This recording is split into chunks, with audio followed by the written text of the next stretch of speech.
Hey guys, I'm Rich from NeoWin. Today we're unboxing the Lenovo Flex 5 Chromebook, also known as the IdeaPad Flex 5 Chromebook. So, this was announced at CES. It costs about $410, which is a very low price for what you're getting. And I like to review Chromebooks because it's one of those things that I can recommend to people when they're asking. Like, a lot of people ask me, like, I'm looking to buy a laptop, what should I get? And my first question, before I even ask what they're going to use it for, is how much are you looking to spend? Because honestly, a lot of people just turn around and say, like, yeah, I want something that's pretty good, but, for $300. And, in the Windows world, that doesn't exist. And at that point, at that $300 or $400, anything sub $500, I say, you'd be better off with a Chromebook. And even if they said $300, I'd be pushing them towards like, hey, maybe you should spend that extra $100 and get something like this. So here's what comes with the Flex 5 Chromebook. It's a convertible, hence the Flex name. Okay, it has a Core i3, 10110U, which is the Comet Lake Core i3. It is dual core, which is actually fine with Chrome OS. It's got 4 gigs of RAM, 64 gigs of storage. Again, these kinds of specs don't translate well to Windows, but they do to Chrome OS, which is obviously a much lighter OS. It also weighs in at under 3 pounds, at 2.97 pounds.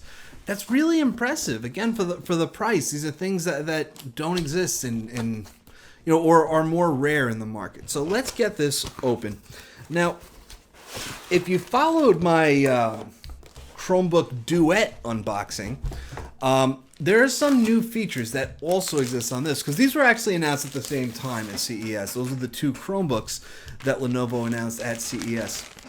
These new features, they're new tablet mode features for Chrome OS. So it supports swipe gestures, which are very similar to Android navigation, where you can swipe up to go back to the desktop, and swipe up a little bit to bring up the dock at the bottom, swipe up halfway to bring up multitasking, stuff like that. So Chrome OS is meant to work a lot better with tablets than it previously did. Because remember, this is a desktop operating system, so they kind of have to get that working. Let's see what else is in the box. We have a USB Type-C charger, which is nice at this price point. 45 watts. Okay, awesome. So what's nice about that is I also just unboxed the Lenovo Yoga C630. Now, that one costs $599. It also has a Core i3, but it has 8 gigs of RAM.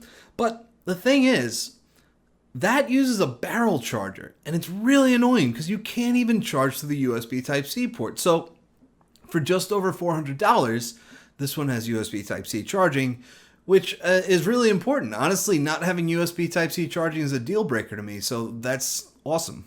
So we're all set up here, and the first thing that I just noticed is the keyboard. So this is the Chromebook Duet over on this side, and then here is the Flex 5. Now, I haven't seen Lenovo make a keyboard like this. I don't know, maybe ever. You can see Lenovo has used this design with its keys for years. It has that curved bottom there. This one is standard chiclet style squares. And yeah, I just wanted to point that out because I don't think I've seen Lenovo do that, ever. But aside from the keyboard, we've got speakers on either side of it. And then, of course, ports.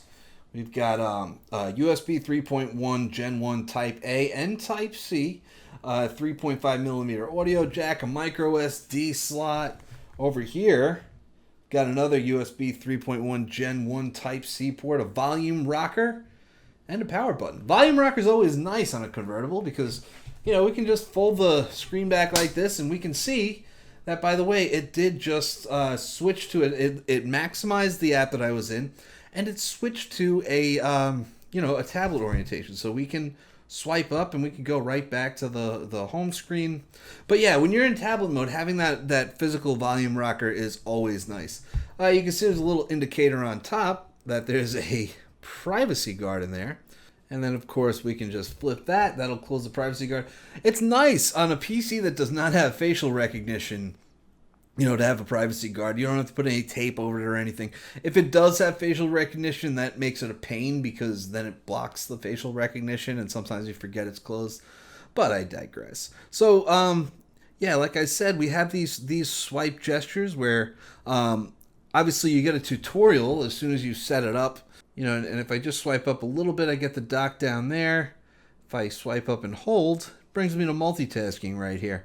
So it's very, very similar to Android navigation. So if you have an Android phone, which I assume you do if you get a Chromebook, you'll be very used to what's happening here already. 1080p display, which is nice.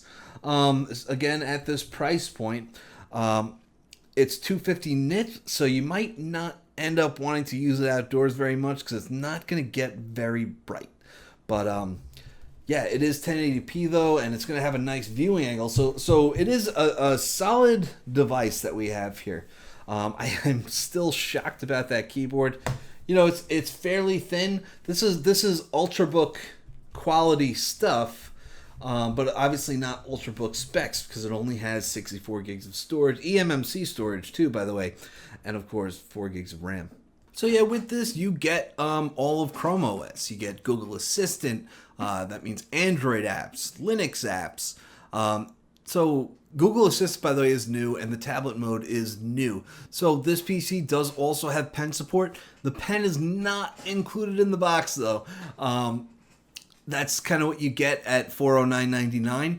That's one way to cut costs that I'm always a fan of in lower priced PCs. Take the pen out of the box, price it less because not everybody wants the pen.